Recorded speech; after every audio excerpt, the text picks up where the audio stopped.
In this video, we're going to be discussing our yearly training for caregivers for abuse, neglect, and exploitation, also known as A&E.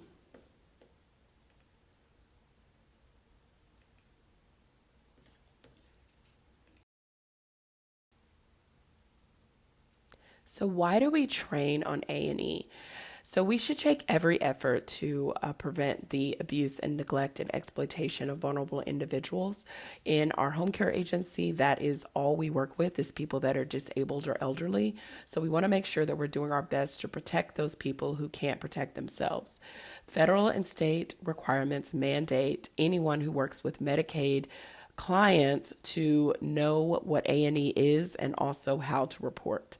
All people have the right to be free from any abuse, neglect, or exploitation while they are receiving any type of healthcare services. So first up, we're going to be talking about abuse. So although we always think of the physical forms of abuse, there's different types of abuse, and all of those include physical, sexual, verbal, or emotional. You can injure people in all those different types of ways, so we're going to be discussing each of them in this video. So physical abuse is the act of inappropriate or excess force or punishment, regardless of whether those acts cause any harm or injury. So even though you cannot see abuse on a person, you can still be considered someone who physically abused them.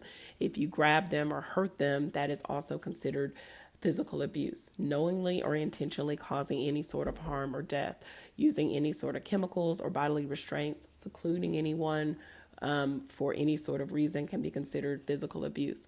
Examples of this are grabbing a person, unintentionally using medications, rough handling any person can be considered a type of physical abuse.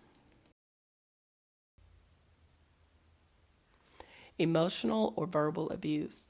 Intimidating, humiliating, or threatening or degrading a person can be considered a type of this abuse. Acts that result in impairment of a person's physical, mental, or emotional health, or acts that cause substantial distress. So, for example, if you're yelling at someone, cursing at someone, making threats, or using condescending tones, these are all considered types of ways that you can emotionally or verbally abuse someone. You need to be aware that the words that we use can hurt people as much as we do when we grab them or hurt them physically.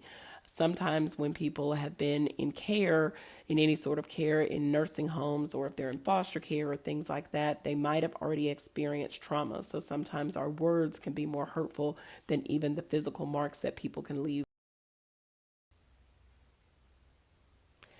Sexual abuse includes any sort of touching, hugging, kissing, stroking, or fondling a person with any sort of sexual intent. Engaging with a person, requesting or compelling a person, receiving services, performing any activity that would be considered obscene is all considered under sexual abuse. Chapter 22 of the Penal Code defines who can give legal consent for sexual activities. This includes people who are over the age of 17, are mentally capable of making decisions, fully conscious and aware, not under any influence of drugs or alcohol, and who have been threatened or coerced. These are very important rules for us to remember, that a lot of people that we care for are in vulnerable positions. So even though we may think that person is giving consent, they might not be capable of giving consent. So you need to make sure that you're not having any sort of sexual relations with any of your clients, because this could be considered sexual abuse. So we're going to move on to neglect. So neglect is the failure to provide a person with their basic needs and necessities that they require. It's the failure to provide people with proper attention. Neglect includes the failure to provide nutrition, clothing, health care, or failure to follow someone's service plan in a determinant to their health, or the failure to provide a safe environment for a person to live.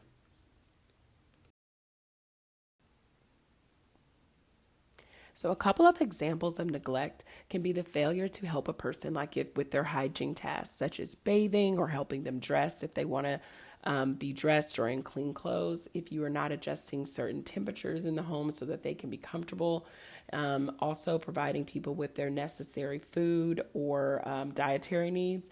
If a person, for example, is on a low sodium diet and the person is letting you know that, but you're only providing them with food that is high in salt, this can be considered neglect.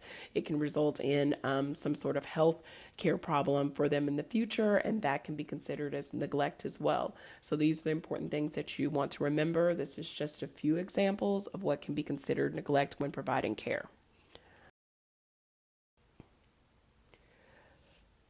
So, exploitation is the misuse of resources or funds of a person for personal, monetary benefit, profit, or gain. It does not include allegations less than $25 or any sort of allegations that include loans. So, the Department of Protective Services has added these restrictions on there so that they don't get a lot of frivolous complaints. So anything that is under $25, they don't really investigate any longer, and they won't investigate anything that if a person, even vulnerable, loans someone something under the understanding that it would be returned to them at a later period.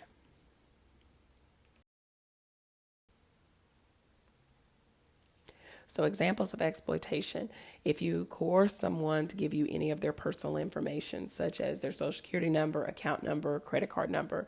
If you take out a credit card in someone else's name and use that credit card for your own benefit, those are kind of considered examples of exploitation. If you use anyone as any sort of entertainment, such as posting them videos of them or putting them on your social media outlet, that is also considered exploitation. Any time that you allow your client or any other person to be solicited or manipulated, that is also considered exploitation, especially if it is to your own monetary gain.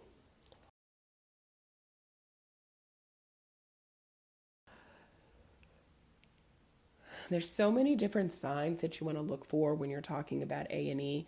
I mean, physical abuse, you can definitely look for bruises, any sort of marks or burns or lacerations if people are walking differently, but also just from that emotional abuse and sexual abuse, you have to look for different things as far as just changes in emotional status. If they're scared of someone in particular, things like that, changes in their emotional state can be signs that this person may be getting abused. Neglect, you definitely want to look for if they're dehydrated, if they're hungry, if they're not getting their medicines. Any sort of new pressure ulcers means that someone may not be rotated properly if they are bedbound. If they're having physical problems, if they don't have eyeglasses and hearing aids so that they are able to still navigate around their home, these could be signs that they are being neglected.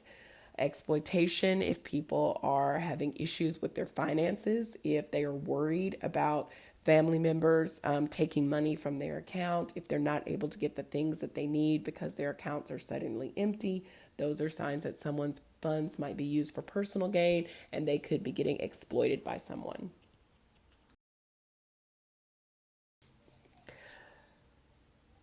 So, older people, children, disabled people, you're going to see all of these signs in different ways. You're never going to see the signs of abuse, neglect, or exploitation in the same way when you're looking at different people. So, you just want to look for things that are out of the ordinary. When you make a report to the Department of Protective Services, you do not have to be confident that this is exactly what happened and know every single fact. You just simply need to believe honestly that there may be something going on and this person may be in some sort of danger from abuse, neglect, or exploitation.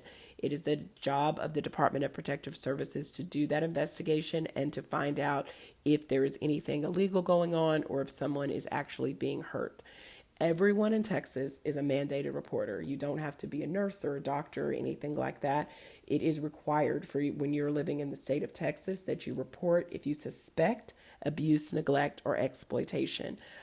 If you do not report and it is found out that you did know something was going on, you could actually be held liable yourself.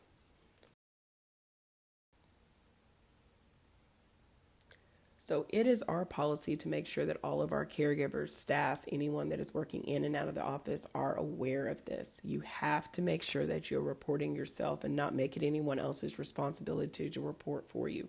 If you feel like your client or anyone that you know is being abused, exploited, or neglected, then you need to make sure that you make use of these federal and state numbers to make sure that someone is aware that there could be a problem out there. If you are working for our agency, then you want to make sure that you make that report as well as call into the agency and let your supervisor know so that we can document that someone may be getting abused.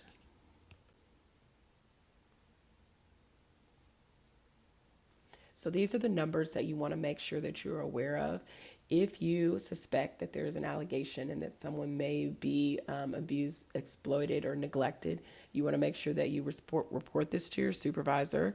If you are working at a healthcare organization, you also want to make sure that you call the Department of Protective Services and Regulatory Affairs or make a report online. That number is listed here. If you believe that someone is in immediate danger, if someone is being abused, that they might get hurt and or is not safe for them to be left alone, you always want to call 911. Don't call, the 800 number before you call 911 and try to protect that person's life. Again, reporting is our responsibility. The only way to reduce A&E is by being reporters and making sure that we're aware of all things that are going on around us to protect our clients and our families while we are providing care or outside of care.